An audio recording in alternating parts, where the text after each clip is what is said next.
Hey everyone, Mike Sutton here, and I am with side by side from her own podcast, right on Baby the Inner Growth Show, the amazing Ms. Jade Inspiration. Are you with me, Jade?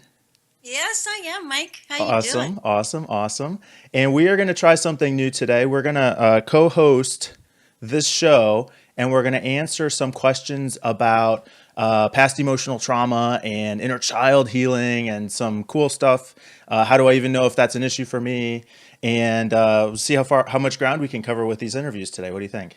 I'm really excited about it. It should be very interesting for all your listeners because inner child healing really is very important. But not a lot of people know how it could benefit them to heal from our past inner traumas and inner experiences. Okay, well, why don't we start there? So set up inner child healing.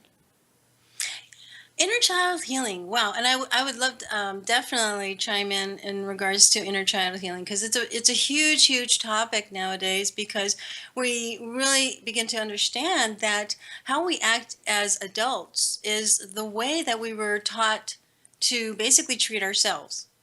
That inner self-talk, what we heard as children, how people would say, you're not good enough, you can't do that, or you're bad for expressing yourself, how dare you? Anything that we hear as children, and I don't want to tell everybody that there's only certain ways that um, I'm kind of going sideways here, but I think in our childhood we're actually taught by the adults in our life how to treat ourselves. Does that make sense, Mike? Yeah, I think it does. One of the ways that I like to look at it is that like our I kind of think of the inner child as almost like our truest self at our core, like who we really are before we ever got hurt and before we ever learned to be afraid and before we ever learned to protect ourselves from the world or from anything that was going on. And so when I think of inner child healing, I think it's really going back to that, to the times where that inner child was hurt, literally. I mean, it's almost like healing a broken leg. We have some kind of injury in our past that we need to go back and revisit because those injuries are the times in our lives when we kind of separated from our true self, when we separated from that inner child. And so the healing really is to go back and give that kid that we in a sense left behind a chance to heal and catch up and get up to where we are today. And what I find for myself and a lot of the people that I talk to is that the frustration and anxiety and depression and anger and all these things come from that gap between the true us, who we know we are at our core, that inner child, and who we kind of believe that we've become over time because of those injuries. We kind of forget who our true self was, and so this is our opportunity to go back and revisit some of those injuries. Well, absolutely. And you make a very good point. You put it very eloquently that we do need to realize that if today we have doubts and fears and we don't feel good enough, we feel unworthy, it often comes from what we experienced in our childhood. When we decided that these emotions, like a good example for me was, when I was a child, I did go through some traumatic experiences where, a lot of teasing in school when I was younger, a tough time at home sometimes where expressing myself wasn't safe. It wasn't appropriate. And that was what I was taught. I was not allowed to express my feelings or emotions, so I had to actually disconnect from that part of my childhood, that emotional end of it, because it would cause me pain. So when we disconnect from our true self, like you were saying, which is our inner child, we grow up not allowing ourselves to express who we truly are. So, what's kind of at the core of trying to then go through this process of inner child healing? Is this something that I do for myself? Is it something that a coach does to me? Like, what happens here? Well, I think the first step in any personal growth is really becoming aware of your own self talk, because your self talk really was taught to you about who you are, because when we come from a sense of I'm not good enough, I'm not worthy, there was something that taught us that. And it was an experience of hearing that from other adults, or being being taught to feel like we're not good enough because of the teasing, because of the times where we were disciplined too harshly, so that we were kept under control as children. And don't get me wrong, I don't feel that there's a big blame game that needs to go on, as far as, oh, my parents did this, then they did that. And what's really great now is, in your own awareness, you can help yourself connect back with your inner child. So your awareness is so important, and just being aware of how you talk to yourself. That's the beginning. And when you find that, when you are given an opportunity to do something new, or take on a better job, or maybe even build your own business, and you feel, I'm not good enough, I don't think I should do it, that statement within itself is your own self-talk. You don't feel that you are worthy. You don't feel that you're good enough. So when you spot that, you realize that, hey, where did that come from? What was the source of that? Yeah, that's a really powerful tool, because so we all kind of know what that feels like, where we say things about ourselves. What's wrong with you? Why can't you do better? Why are you so angry? Or we say things about the situation. This situation sucks. I wish I could change this situation. There's nothing I could do. Or, we'll have that kind of dialogue. We'll hear that voice talking about what's going on in our lives, about us. And so it's important to listen to, what is that voice saying, is the first step. And then the thing that like to ask is, whose voice is it, and what is it trying to do for me? So one of the realizations I had is I had a voice that would say, well, you could always do better. You could, do the best with the technology for your podcast. Don't launch it until it's perfect. And I realized that wasn't me talking to me. That was an adult talking to a child, and it was very critical, and it was holding back. And so I had to really think about, whose voice is that's criticizing me and holding me back from trying new things and taking risks and that kind of stuff. So that's what we're talking about here, right? Are we Oh, on the same page? oh yeah, definitely, Mike, because you really have a great way of putting that, because it really is how we feel about ourselves that really make a difference on whether or not we live the life that we want. Yeah. So So, where does the healing? So we start with this awareness. Then where do we go from there?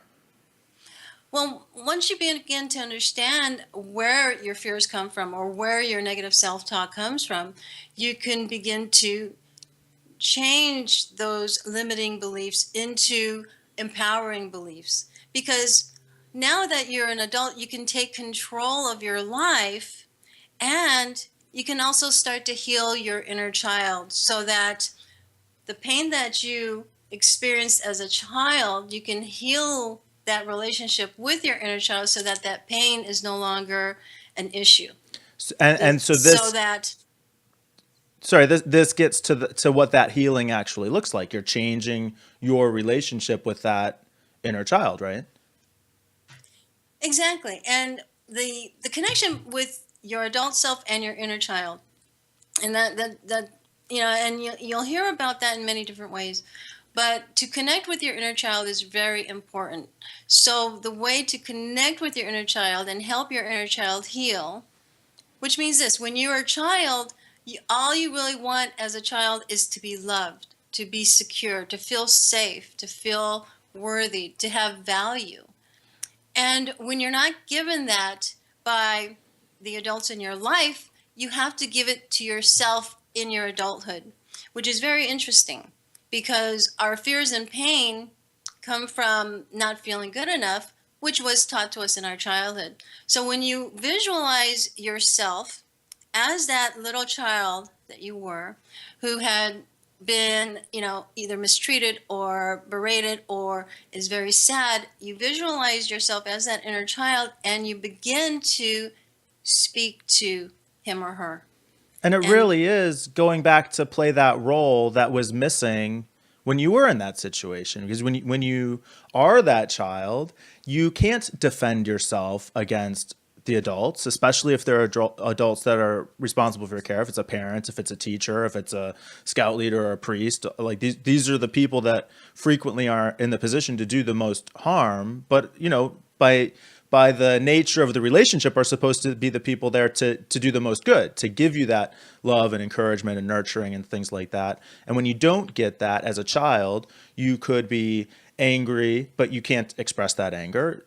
So you direct it back at yourself. You could be disappointed and you don't know how to explain the disappointment. So you start to learn things like, well, there must be something wrong with me, or I'm not supposed to be happy, or you act out, or you withdraw, or all these things. These are the injury that we're talking about. And then what I see a lot of times that compounds the injury is how we talk to ourselves about those things. So now as an adult, here I am saying, hey, stupid 7-year-old Mike, why didn't you do a better job of protecting yourself from this? Like, it doesn't make any sense.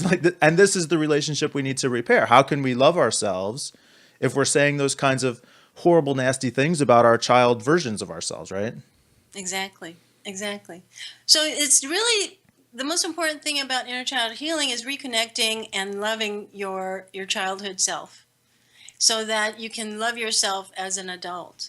Because we really, in our intellect as adults, we are berating the little child for not being perfect, for not, being the perfect being that we were supposed to be in childhood, because we have our own concepts of. So when we give our inner child the love and respect and nurturing that we deserved as children, we no longer go outside of ourselves for external satisfaction. So when you heal with your inner child through your adult self is actually telling your inner child, and this is what I suggest in your visualization with your inner child, is I love you, you're perfect.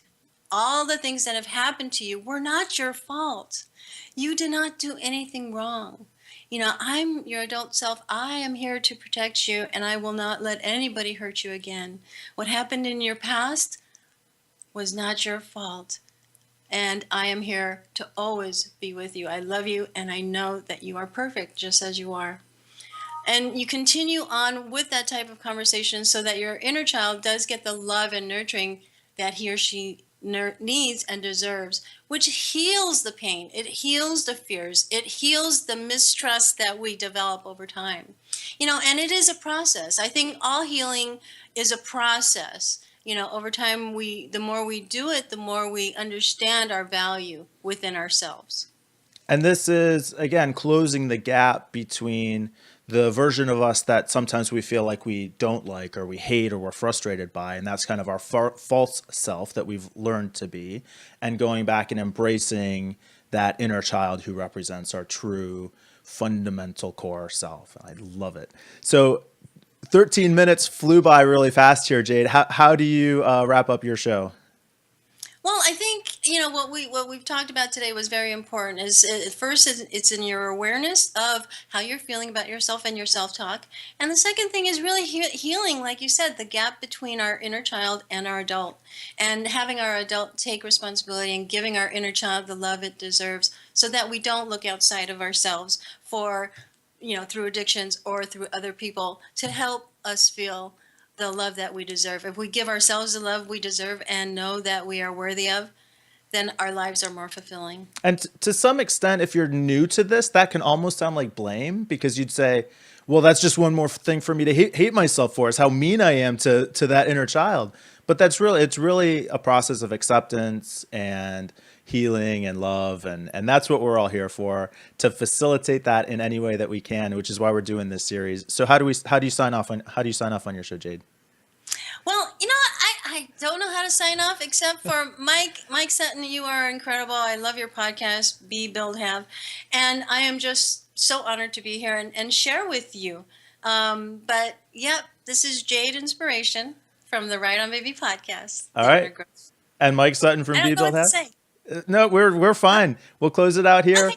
And we're going to continue with this series. We've got 3 or 4 more episodes planned. So stay tuned, pay attention, check back in the next couple of days, next couple of weeks to find the follow-up episodes where we will talk more about the impact that our past has on our present. And what if, I don't have a traumatic past and I'm still having some of these challenges. So we're going to talk about all those things, and we're going to keep going from here. So for now, we're going to sign off until we speak again. Be the person you want to be, build the business you want to build, and have the successful life you want to have. Right on, baby.